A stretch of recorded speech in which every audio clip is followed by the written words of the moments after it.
Karibuni katika darasa huru la Injili lenye lengo la kujifunza neno la Mungu mpaka Kristo aumbike ndani yetu.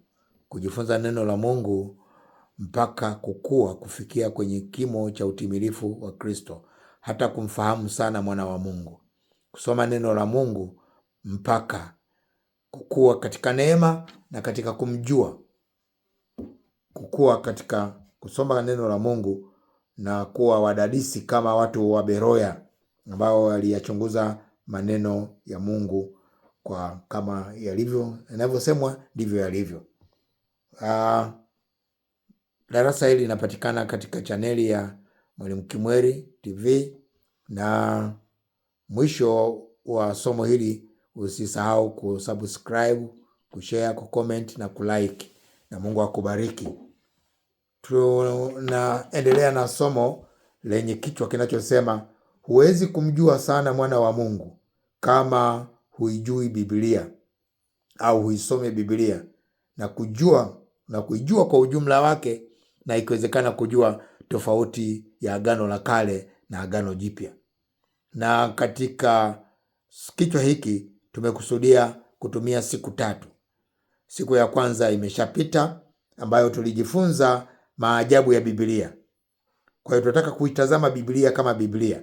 Siku ya kwanza tuliangalia maajabu ya Biblia, na katika maajabu ya Biblia tuliongozwa na vichwa 4 kwamba Biblia imeandikwa kwa uvuvio wa Roho Mtakatifu. Kama ajabu ya kwanza kwamba watu walioandika ni zaidi ya 40.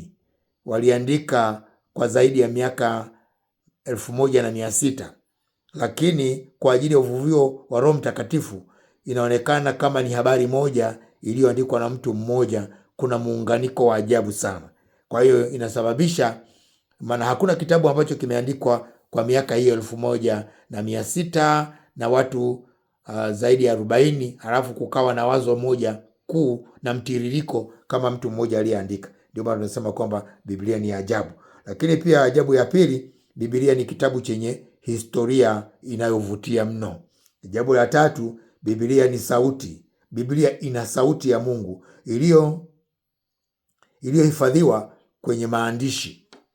Biblia ina maandishi ambayo unayasoma. Unapoyasoma yale maandishi kwa kutiririka, ndani yake kuna sauti ya Mungu inayosema na wewe. Na hata kwenye mahubiri, wanapohubiri watumishi wa Mungu neno la Mungu, kunakuwa na sauti zaidi ya ile sauti ya wahubiri unayosikia.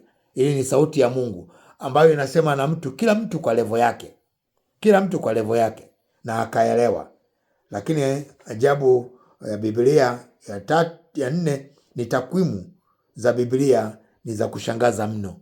Tulipitia takwimu mbalimbali nyingi, na mwisho tulimalizia na takwimu ya nabii zilizotolewa katika Agano la Kale na kutimia katika Agano Jipya.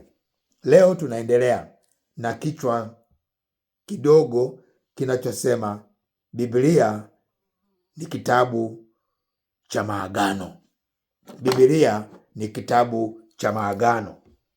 Pamoja na kujua kuwa Biblia ni neno la Mungu, pamoja na kujua kwamba Biblia ni maandiko yaliyo hai, pamoja na kujua kwamba Biblia ina sauti ya Mungu, lakini ni muhimu pia kufahamu kuwa Biblia ni kitabu cha maagano.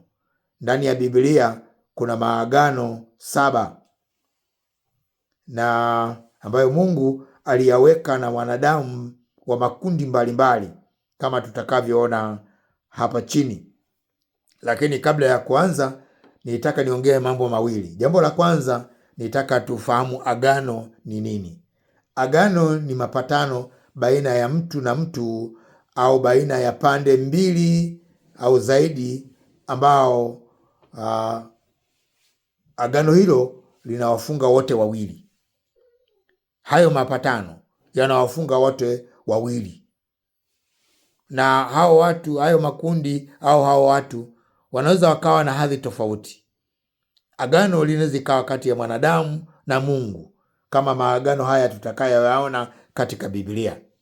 Na agano ni tofauti na mkataba. agano lina nguvu zaidi kuliko mkataba kuna wepesi. Agano, mojawapo ya agano ni agano la ndoa. Ndoa ni mapatano ya watu wawili wanaokubaliana kuishi pamoja. Maagano na Mungu ni mapatano kati ya Mungu na mwanadamu, wanawekeana mkataba wa kutimiziana. Mungu anatimiza upande fulani, mwanadamu naye anatimiza upande fulani. Kwa mfano, katika agano la kale Mungu alikuwa ameleta sheria, mwanadamu anatakiwa atii sheria. Katika agano jipya tunaona Mungu ameleta neema, mwanadamu anatakiwa aipokee kwa imani. Kwa hiyo agano ni mapatano, mnapatana kutekeleza jambo fulani, na Mungu ameweka maagano haya 7. Lakini kabla ya kuendelea, pia nitaka nieleze misingi ya agano lolote. Kila agano lina misingi yake. Kwa hiyo kuna misingi kama mitatu hivi nitaka niweke sawa. Msingi wa kwanza, kila agano lina watu maalum wanaohusika na agano hilo na wanawajibika na hilo agano. Naona kwa mfano kwenye ndoa, kila mtu anawajibika kwenye ndoa kutokana na agano lake. Kwa hiyo kila agano lina watu maalum wanaohusika, wanaoongozwa nalo. Wanaoguswa watahusika kwa sheria, taratibu na kanuni zinazoongoza agano hilo. Wasiohusika hawafungwi na chochote katika agano hilo. Sasa sio kila agano kwamba unaweza ukahusika. Hata kwenye Biblia sio maagano yote tutaona ambayo tunahusika nayo.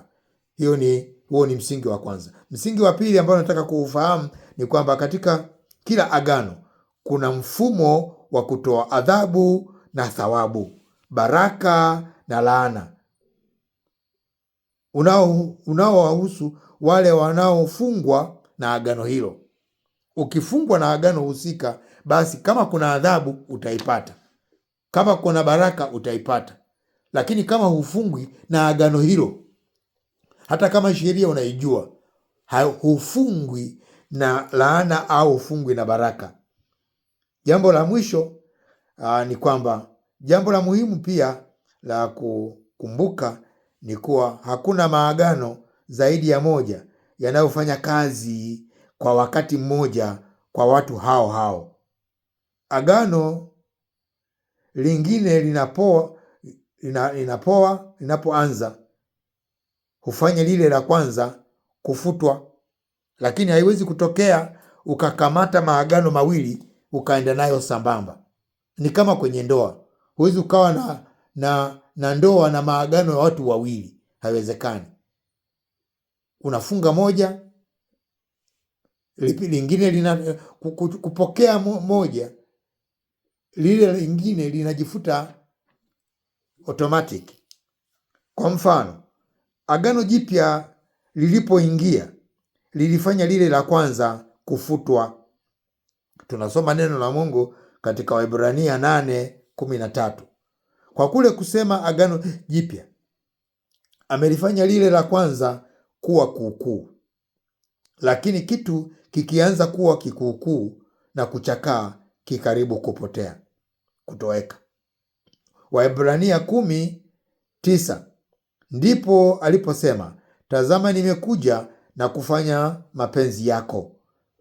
Aondoa lile la kwanza ili asimamishe lile la pili. Haiwezekani ukasimama na maagano yote mawili, haiwezekani. Asimamisha, aondoa la kwanza, asimamisha la pili. La pili haliwezi kusimama mpaka la kwanza limeondolewa. La kwanza lazima liondolewe, ndipo la pili liweze kusimama. Nitaka kabla tujaanza niweze kuongea mambo hayo.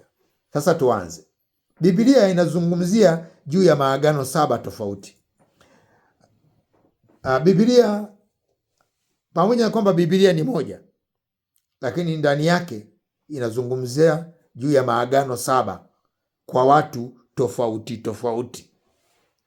Maagano hayo ni kama ifuatavyo. Kuna agano la Edeni la Adamu. 2, agano la Nuhu. 3, agano la Ibrahimu. 4, agano la Daudi. 5, agano la Palestina. 6, agano la Musa la Torati. 7, agano la Yesu la neema. Maagano haya 7 tunaweza tukayagawa katika makundi mawili makubwa. Kwanza ni maagano ambayo Mungu aliweka maagano hayo na Israeli peke yake tu, na katika kundi hili tunapata maagano 3 ambayo Mungu aliweka na Israeli peke yake. Maagano 3 kati ya maagano 7 ambayo ni agano la Palestina, agano la Musa la Torati na agano la Daudi. Haya maagano Mungu alifanya na watu wa taifa la Israeli peke yake. Na katika maagano haya 3 na yenyewe inaweza tukagawa katika makundi mawili. Kwanza, kuna maagano 2 katika hayo 3, sio maagano ya sharti au ya sheria au ya kanuni. Ni maagano kama agano la Palestina na agano la Daudi. Hiyo ina maana kuwa agano lilitekelezwa bila kujali utiifu wa watu wa Israeli. Haya maagano 2 au kutokutii. Mungu bado alitimiza maagano hayo kwa Israeli, lakini tofauti na agano hili la Musa la Torati. Katika maagano yale 3 ambayo yanahusu wana Israeli, agano hili moja kati ya 3, agano la Musa, hili lilikuwa ni agano la masharti kwa asili yake, kwa maana agano hili lilikuwa linadai utii. Mungu alitoa sheria, kanuni na amri. Wanadamu katika agano hili walitakiwa kutii sheria, amri, ili kupata baraka, na wasipotii wanapata laana. Hayo ni maagano ambayo yaliwahusu wana Israeli. Lakini kuna maagano 4 kati ya yale 7 ambayo yaliwahusu wanadamu wote, ambayo ni agano la Adam, agano la Nuhu, agano la Ibrahimu na agano jipya la Yesu Kristo. Haya yalifanywa kati ya Mungu na wanadamu wote kwa ujumla, na si tu kwa taifa la Israeli. Sasa tuanze agano moja kupata jinsi lilivyokuwa. Tuanze na agano la Eden la Adamu. Agano la Adamu ni mapatano ya kwanza kabisa ya Mungu aliyeweka na wanadamu kupitia Adamu, akiwa kama kichwa cha wanadamu wote. Katika agano hili huitwa pia ni agano la matendo au covenant of works, kwa sababu baraka ilitegemea utii wa Adamu. Agano hili liliwekwa kati ya Mungu na Adamu, akiwakilisha wanadamu wote.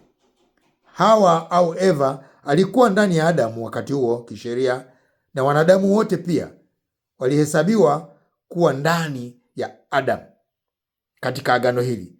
Ndio maana Adamu alipotenda dhambi, tulitenda dhambi wote, hata sisi ambao tumezaliwa katika nyakati hizi, kwa sababu tulikuwa ndani ya Adamu wakati Mungu anaweka agano hili. Katika Warumi sura ya 5 mstari wa 12, neno linasema, kwa mtu mmoja dhambi iliingia ulimwenguni. Adamu, kwa sababu aliwakilisha wanadamu wote, alipotenda dhambi yeye, tulifanya dhambi sisi wote. Ndio maana alikuja Adamu wa pili.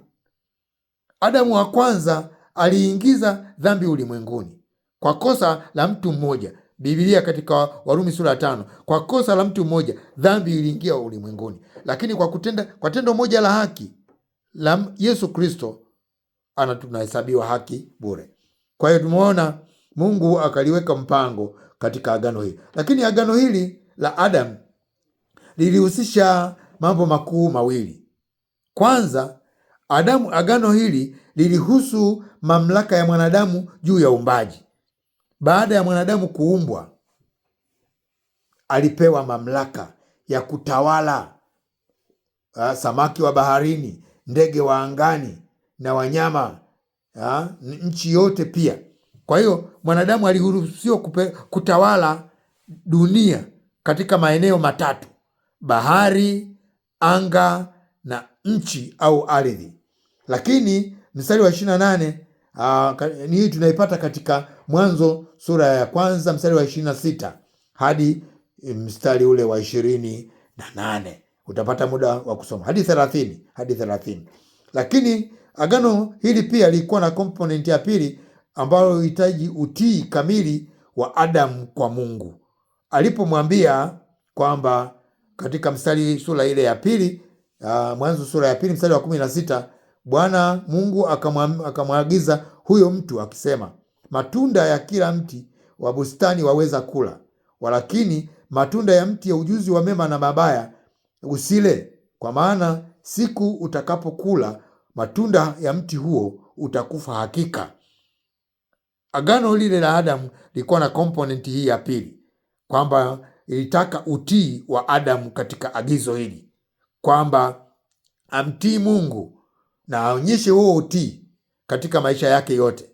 Na alipokosa kutii, tukakosa wote, akawa ametukosesha wote. Lile agano, ndio maana tunasema agano hili ni la kudumu, ni watu wote, kwa sababu sisi tulikuwa ndani ya Adamu, na sio kwa ajili ya Israeli peke yake.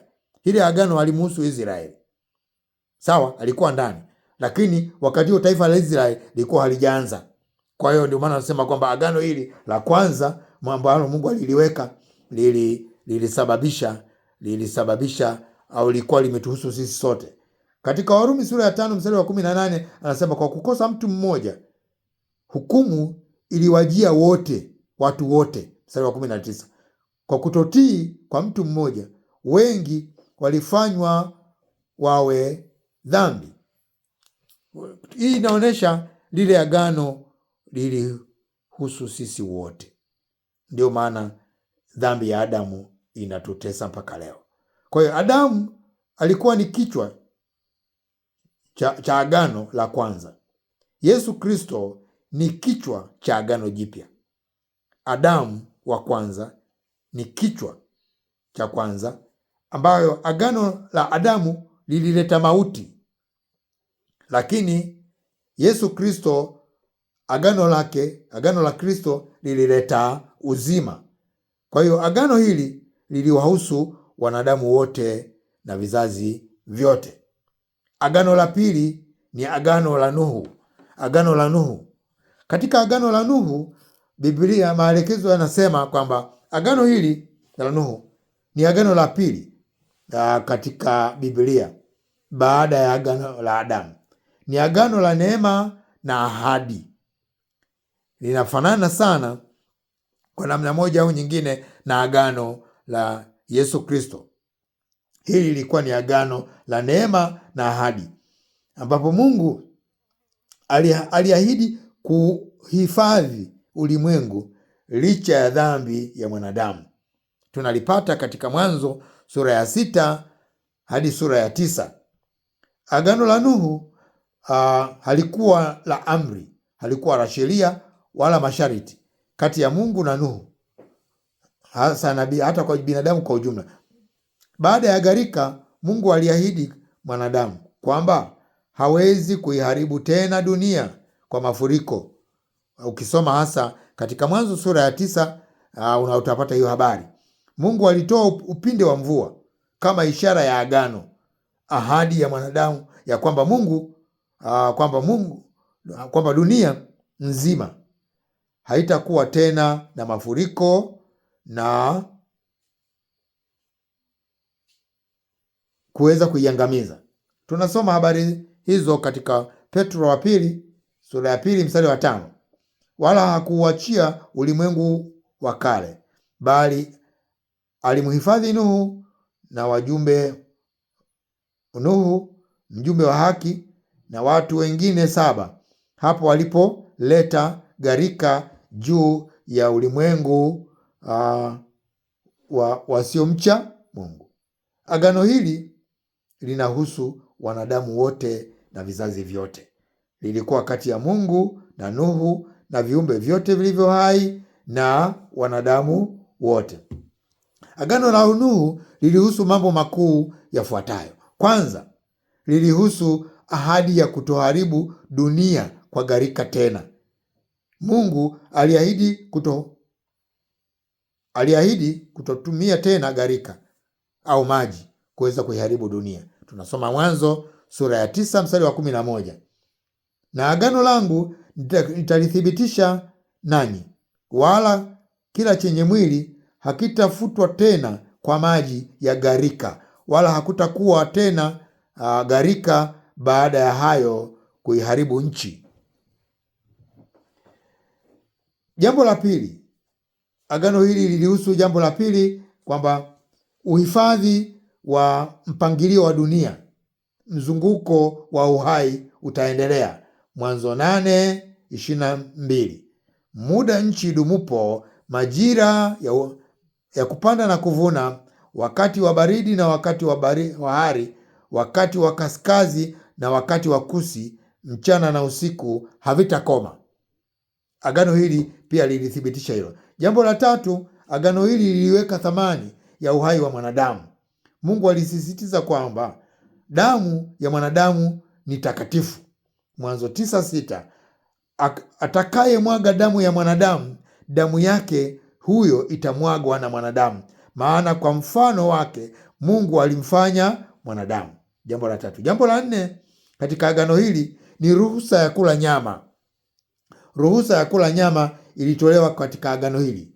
Tofauti na hapo awali, mwanadamu aliruhusiwa kula nyama, maana mwanzo aliambiwa ale mboga tu, mazao, lakini hakuruhusiwa kula nyama. Lakini katika agano hili, katika Mwanzo sura ya 9 mstari wa 3, tunaona agano linaruhusu kila kiendacho kisicho hai, kilicho hai kitakuwa chakula chenu, kama nilivyowapa mboga za majani, kadhalika na wapeni hivi vyote, bali nyama pamoja na uhai, yaani damu yake, msile. Katika agano hili linatoa kibali sasa cha kula nyama. Mwanzoni ukisoma katika Mwanzo sura ya 2, watu walikuwa wanaelekezwa kula matunda, mboga, mazao hasa ya mimea, lakini hawakuruhusiwa kula nyama. Katika agano hili jambo la 4 tunaona wanaruhusiwa. Jambo la 5, ishara ya agano ya upinde.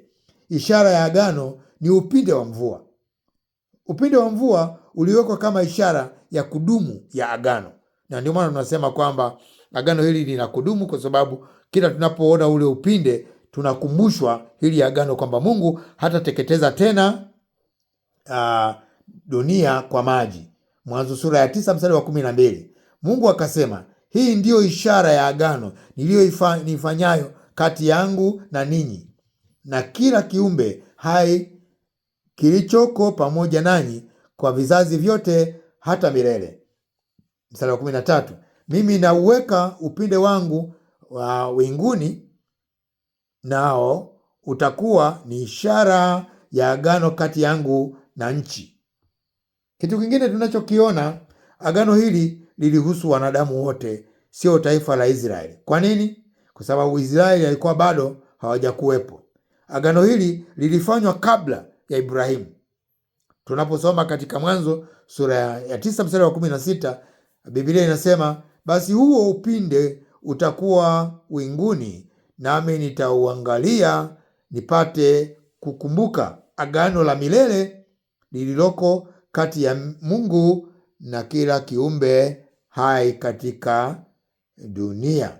Kwa hiyo agano la Nuhu linahusu wanadamu wote, tofauti na agano la Musa lilihusu wana wa Israeli peke yake.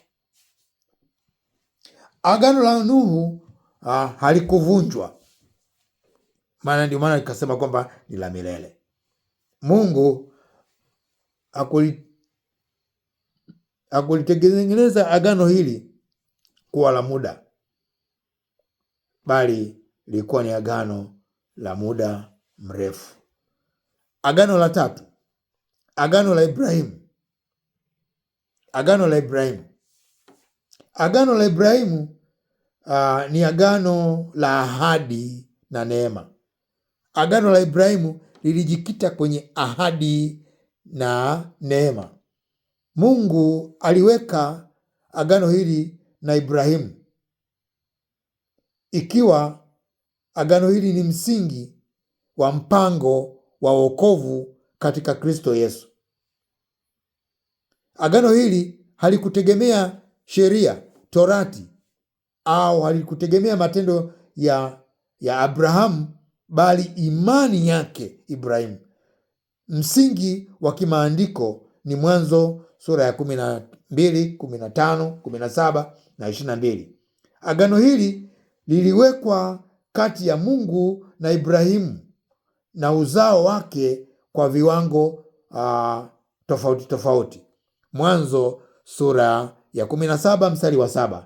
Agano langu nitakalolifanya imara kati ya mimi na wewe na uzao wako baada yako na vizazi vyao, kuwa agano la milele, kwamba nitakuwa Mungu kwako na uzao wako baada yako. Tunaona agano hili Mungu alilitengeneza kuwa agano la milele. Agano la Ibrahimu lilihusu ahadi kuu 4. Agano hili la Ibrahimu lilihusu ahadi kuu 4. Ahadi ya kwanza, ahadi ya uzao, kwamba Ibrahimu alikuwa kama mbegu. Abrahamu angekuwa baba wa mataifa mengi. Katika Mwanzo sura ya 12 mstari wa 2 tunaona pale ni ahadi ya uzao, na tunasoma katika Wagalatia sura ya 3 mstari wa 16. Basi ahadi zilizonenwa na Ibrahimu kwa mzao wake, hasemi kwa wazao kana kwamba ni wengi, bali kana kwamba ni mmoja, kwa wazao wako, yaani Kristo. Ahadi nyingine katika agano hili, Mungu aliahidi kumpa Ibrahimu uzao wake nchi ya Kanaani. Mwanzo 15:18. Mwanzo sura ya 15 sura ya 15 mstari wa 18. Siku ile Bwana akafanya agano na Ibrahimu akasema, uzao wako nimewapa nchi hii, kutoka mji wa mto wa Misri mpaka huo mto mkubwa, mto wa Frati. Ahadi ya tatu, ahadi ya mataifa yote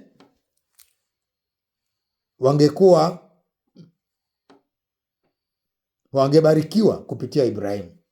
Tunasoma ahadi hiyo kutoka Mwanzo sura ya 12 mstari wa 3. Nami nitawabariki wakubarikio, naye akulaanie nitamlaani, na katika wewe jamaa zote za dunia watabarikiwa. Lakini ahadi ya mwisho ni ahadi ya mahusiano ya milele. Mungu angekuwa Mungu wao, na tunasoma habari hizo katika Mwanzo sura ya 17 mstari wa 8. Mungu, nami nitakupa wewe uzao wako baada yako nchi hii utakayekaa ugeni, nchi yote ya Kanaani, kuwa miliki ya milele, nami nitakuwa Mungu wao. Kwa hiyo ishara ya agano ni tohara. Ishara ya agano hii ni tohara. Mwanzo 17:10. Hii ndiyo agano langu nitakalolishika kati ya mimi na wewe na uzao wako baada yako, kila mwanaume wa kwenu atatahiriwa. Kwa hiyo agano hili lilikuwa na ishara yake, na kwa namna mbili tunaweza tukaona. Kimwili lilikuwa ni uzao wa mwili wa Ibrahimu, lakini kiroho lilihusu mataifa yote kwa ujumla. Wagalatia 3:7 anasema, fahamuni basi ya kuwa wale walio wa imani hao ndio wana wa Ibrahimu. Sasa hili agano halijavunjwa, lipo na linadumu mpaka leo. Lakini agano la 4 ni agano la Palestina. Agano hili ni agano ambalo Mungu alimpa kumiliki Israeli nchi na urejesho wa nchi ya ahadi kwa taifa la Israeli. Inafafanua jinsi Israeli itakavyokaa au kuondolewa katika nchi kulingana na utii au kutokutii kwao. Agano hili lilihusu taifa la Israeli peke yake. Wakati wanahamishwa kutoka Misri kwenda Kanani, wakaingia agano hili kwamba nchi inayowapeleka, maana agano hili linahusu nchi maalum, linahusu taifa maalum, kwamba ninyi ni taifa maalum na wapeleka kwenye nchi maalum. Mkitii yale inayowaelekeza, mtakaa kwenye nchi maalum. Mkizingua kutokutii amri zangu katika nchi maalum, nitawatoa. Na tunasoma hili agano kutoka Kumbukumbu la Torati sura 28 hadi sura ile ya 30. Utapata nafasi ya kusoma. Lakini agano hili liliwekwa kati ya Mungu na taifa la Israeli. Tunasoma Kumbukumbu la Torati sura 29 mstari wa 1. Haya ndiyo maneno ya agano Bwana alilomwamuru Musa alifanye na wana wa Israeli katika nchi ya Moabu, pamoja na agano alilofanya nao Herobu. Agano la Palestina lilihusu mambo makuu kadhaa. Lilihusu kwanza, kuingia na kukaa katika nchi. Wangeruhusiwa kuimiliki hiyo nchi ya Kanani. Kumbukumbu la Torati 30 sura ya 5. Jambo lingine ni baraka kwa utii. Kumbukumbu la Torati sura ya 28 mstari wa 1 hadi wa 14, kwamba wakitii watakaa. 3, laana na kwa kutokutii. Wasipotii katika agano hili, waliahidiwa kupata njaa, vita, magonjwa na kutawanywa nje ya nchi hiyo maalum. Kumbukumbu la Torati 15:68. 4, kutawanywa, diaspora. Kutokana na kutokutii, Israeli wangesambazwa mataifa mbalimbali. Kumbukumbu 28:64. Bwana atakutawanya katika mataifa yote, tokea nchi hii ya dunia hata ncha hii ya dunia, nawe huko utatumikia miungu mingine usioijua wewe wala baba zako, nayo ni miti na mawe. Aliambiwa kabisa kwamba kama usipotii, basi utatawanywa. Na taifa hili la Israeli limetawanywa mara kadhaa. Nakumbuka mara ya kwanza likatawanywa walipofanya shida, dhambi na kumwasi Mungu, wakatawanywa kupelekwa Ashuru. Wengine wakapelekwa Babeli, wakina Danieli wakakaa utumwani kule. Lakini walipomkataa Yesu, tunaambiwa mwaka 70 AD walitawanywa dunia nzima, wakarudi katika nchi yao hivi karibuni. Tarehe 15 Mei 1948 ndipo wakatangaza kwamba Israeli tumerudi sasa. Kwa hiyo namba 5, agano hili lilihusu urejesho wa wana Israeli. Kama wakitubu, wanarudishwa katika ardhi yao, kumbukumbu kama ilivyotokea Kumbukumbu la Torati 30:1. Kwa hiyo agano ambalo lilikuwa natoa utaratibu huu, ambalo lilihusu nchi maalum, lilihusu taifa maalum, wakikaa kwa utaratibu Mungu anaotaka, watadumu. Wasipotii, wataondoshwa na kupata matatizo. Agano hili bado halijavunjwa, lipo kwa sababu wana Israeli bado hawajarudishiwa nchi yao. Ndio maana unasikia kuna tatizo hilo la Palestina. Agano la 5, agano la Daudi. Agano la Daudi. Agano la Daudi ni agano la kifalme ambalo Mungu alilifanya na mfalme Daudi, akiahidi ufalme wa milele kupitia uzao wake. Ndio agano linaloweka msingi wa Masihi Yesu Kristo kama mfalme wa milele.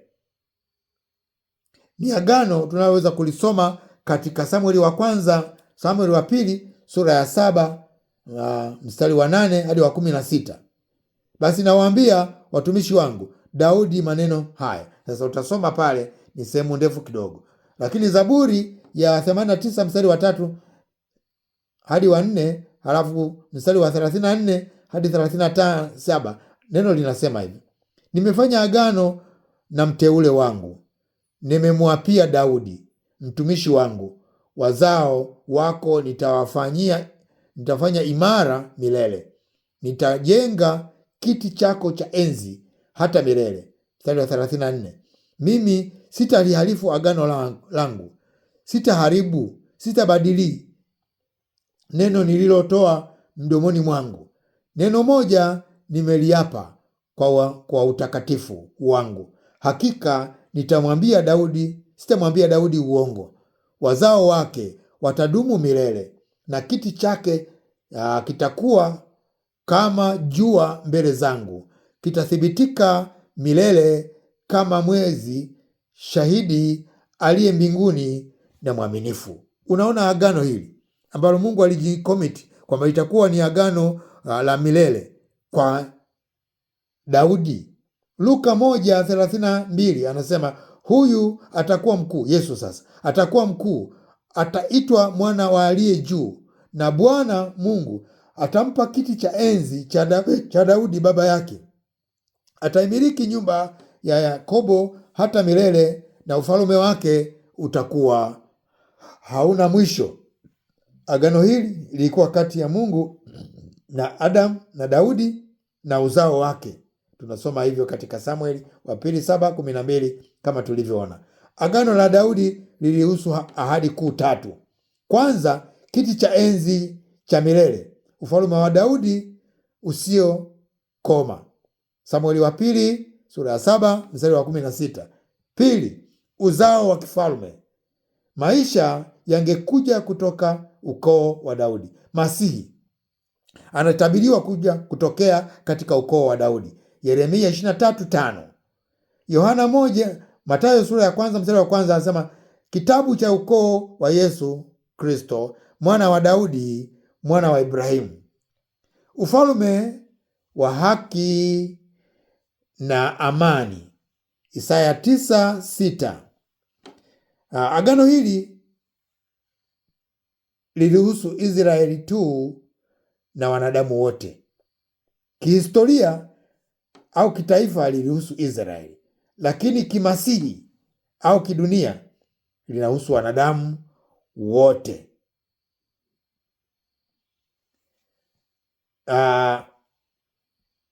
Agano lingine la 6, tunaingia sasa katika maagano makubwa. Kuna agano la Musa la 6 na agano la Yesu Kristo kama muda utaturuhusu. Haya ni maagano makuu na ndio maagano ambayo watu wengi wanayajua. Maagano 5 niliyotaja awali watu wengi hawajui, lakini kwa kifupi nimekugusia na kukupa mistari kadhaa ambayo inaweza kukusaidia. Lakini Biblia pamoja na hayo maagano, lakini kuna maagano makubwa 2 ambayo yanaelezwa vizuri katika Warumi wa Galatia sura ya 4 kuanzia mstari wa 21 na kuendelea, kwamba watoto wawili wale wa Ibrahimu ni maagano 2, ambalo agano moja ni Hajiri kutoka Sinai na agano la pili ni Yerusalemu kutoka kwa Sara. Lakini hebu tuanze agano la Torati la Musa. Agano hili ni agano la sheria, kanuni na amri.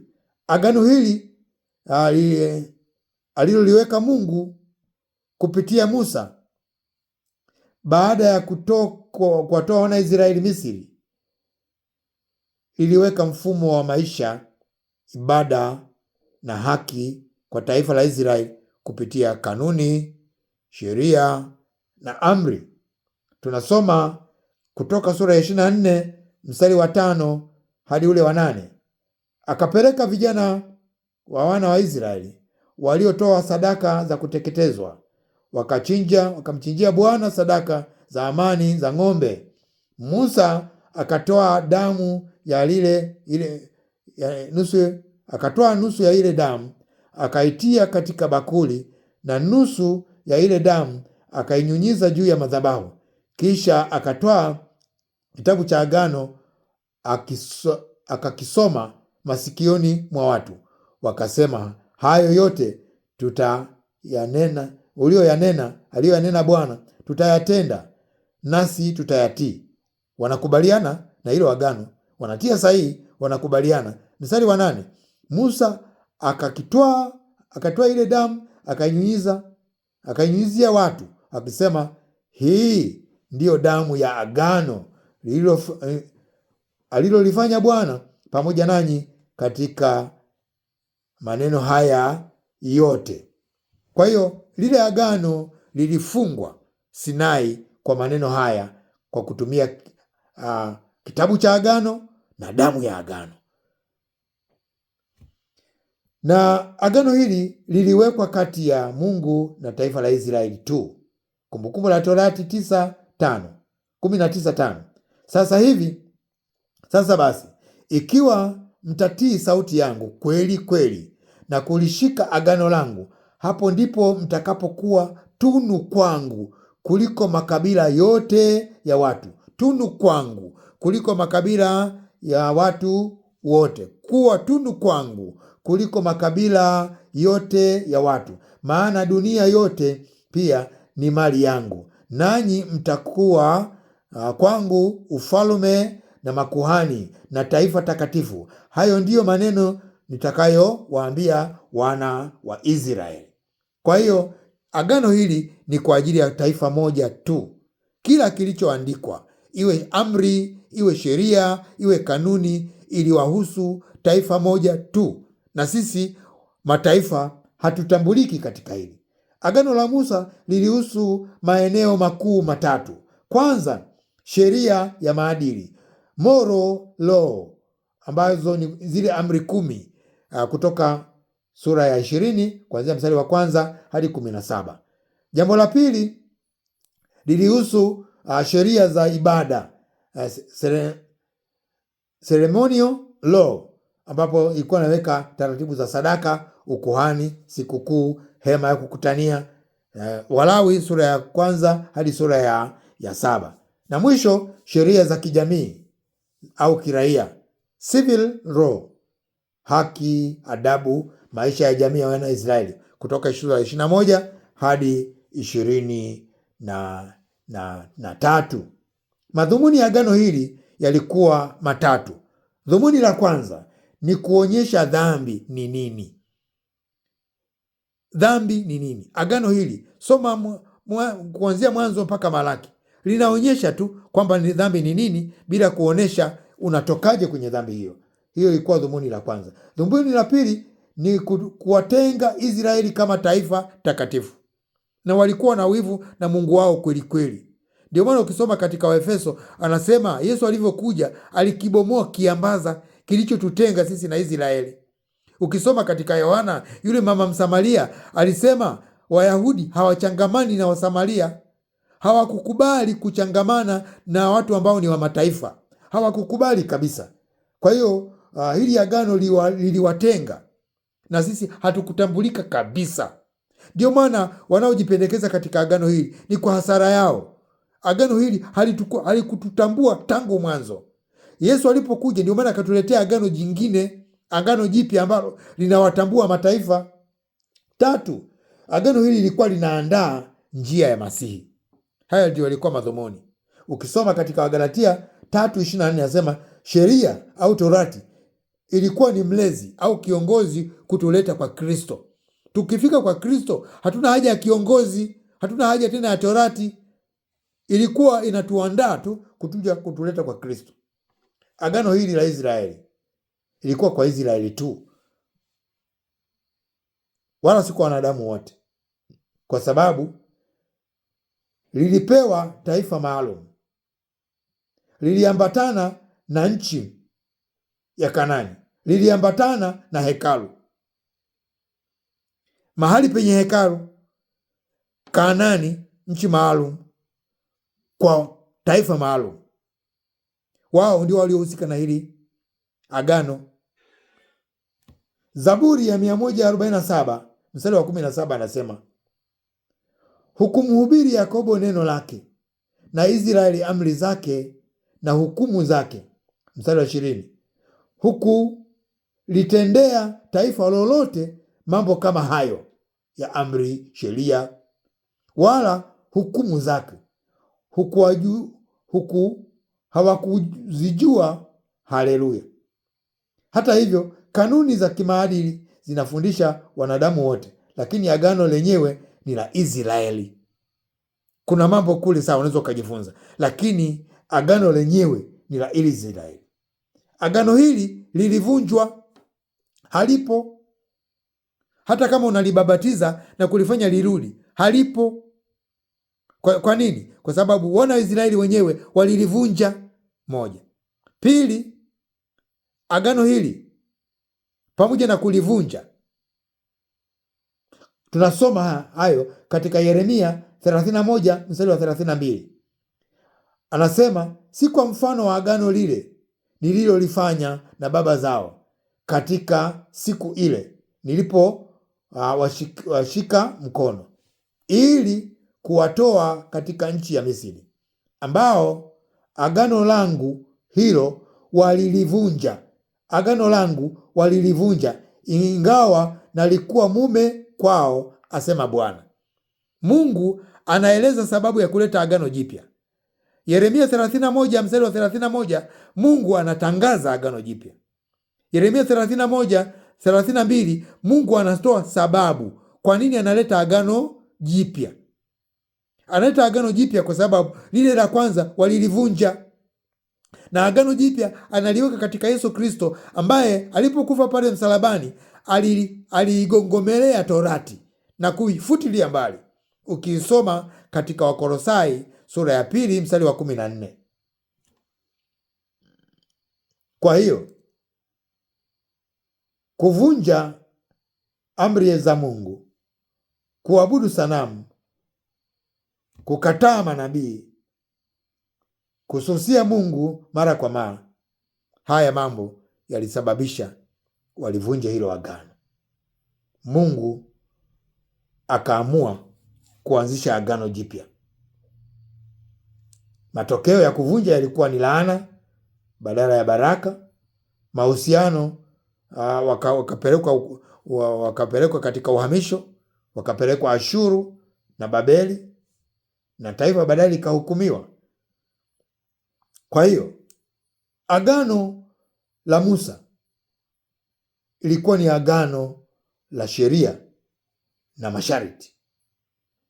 Katika agano lile, ukitii unapata baraka, kutokutii unapata laana. Lakini haikuwezekana kumwokoa mwanadamu katika lile agano. Ukisoma katika Wagalatia sura ya 2 mstari wa 16, anasema, kwa matendo ya sheria hakuna mtu atakayehesabiwa haki. Ndiyo maana Mungu akaahidi agano jipya katika Yeremia 31 mstari wa 31.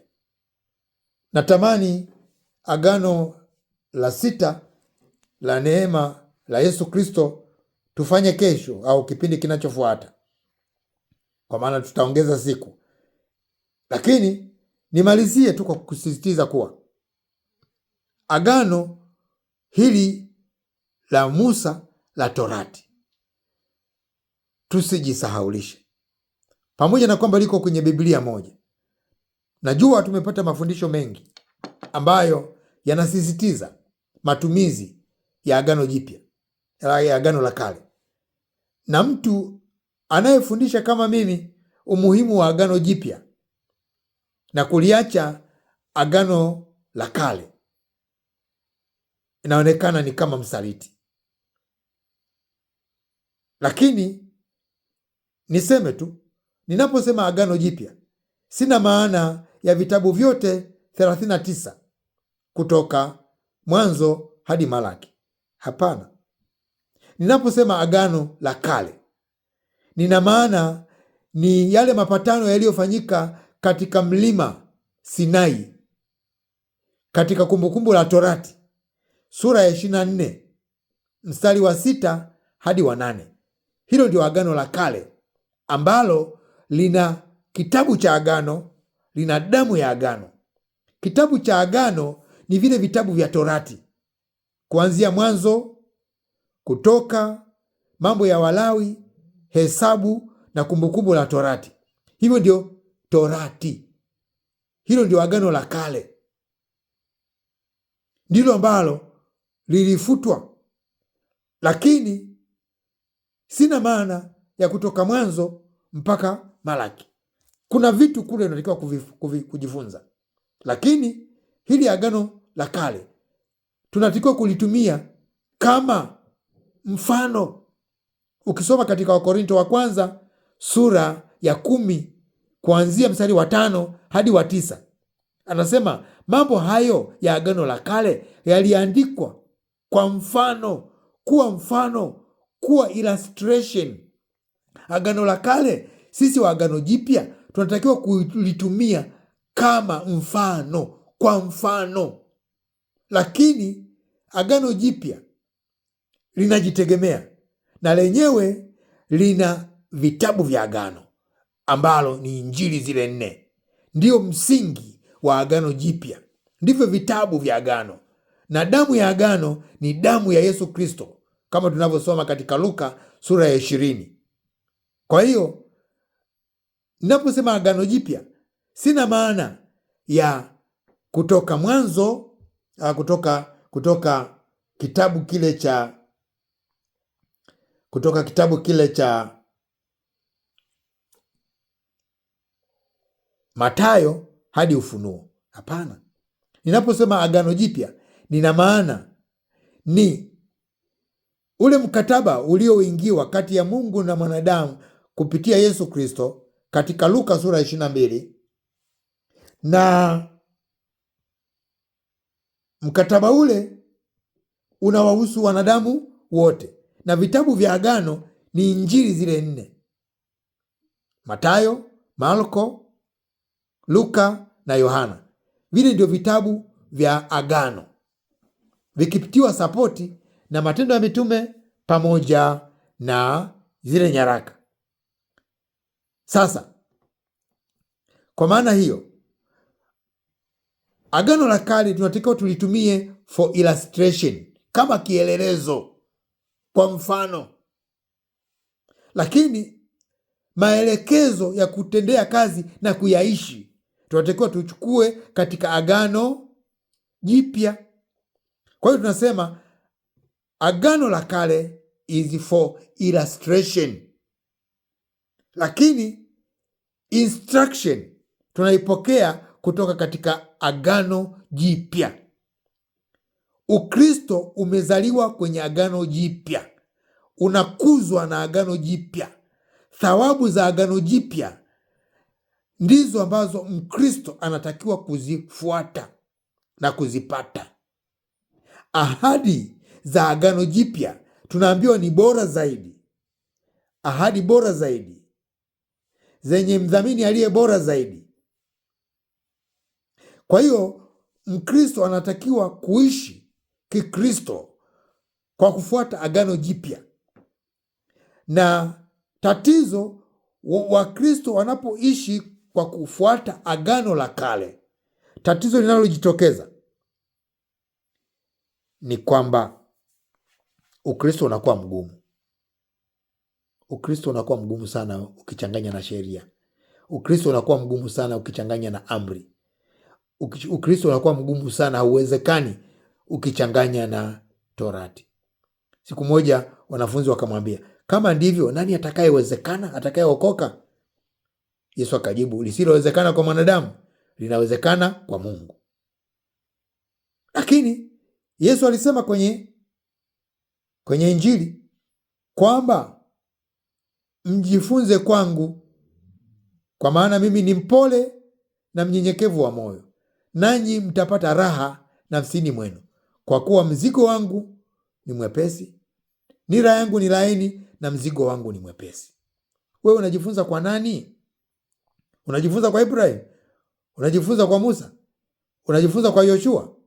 Yesu akasema, mjifunze kwangu, kwa kuwa mimi ni mpole na mnyenyekevu wa moyo, nanyi mtapata raha nafsini mwangu, kwa kuwa nira yangu ni laini na mzigo wangu ni mwepesi. Mzigo katika Agano la Kale ni mzito, mpaka wenyewe wenye agano walilishindwa, walilivunja, waliliacha hilo agano. Wewe ndio unataka kupambana nalo ambalo wenyewe walishindwa? Sisi agano letu ni agano ambalo nira yake ni laini na mzigo wake ni mwepesi. Tunaokolewa kwa neema, kwa njia ya imani. Tunahesabiwa haki bure. Tunakuwa watoto wa Mungu. Ya kale yamepita, tazama yamekuwa mapya.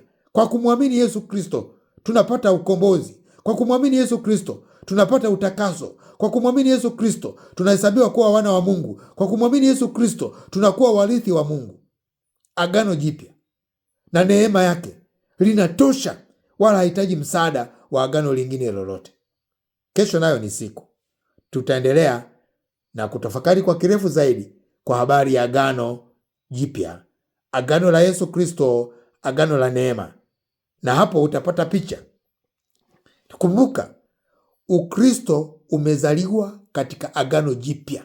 Ukristo unatokana na Kristo ambaye anasomwa katika agano jipya, na unatakiwa kukuzwa, sio na mama wa kambo agano la kale. Hapana, unatakiwa kukuzwa na mama halisi agano jipya hilo hilo, upate maelekezo na kuyaishi. Watu wengine wanakariri agano jipya, yaani vichwa vya Wakristo sasa hivi ukifungua wamekariri sana agano jipya kuliko agano la kale kuliko agano jipya. Hii ni kwa hasara yako. Hii ni kwa hasara yako. Mimi nanawa. Najua madhehebu yetu yametufundisha na kutukaririsha amri na kuzishika na kutuamuru tuzifanye. Sisi kama kanisa haturuhusiwi kufanya hivyo. Mungu atujalie. Kesho nayo ni siku. Tutapata nafasi ya kutafakari kwa undani agano jipya kipekee.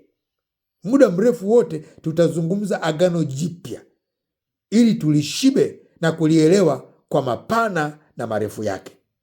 Mungu akubariki. Mungu akutie nguvu. Usisahau kusubscribe, kushare na kulike. Mungu akubariki sana. Amen.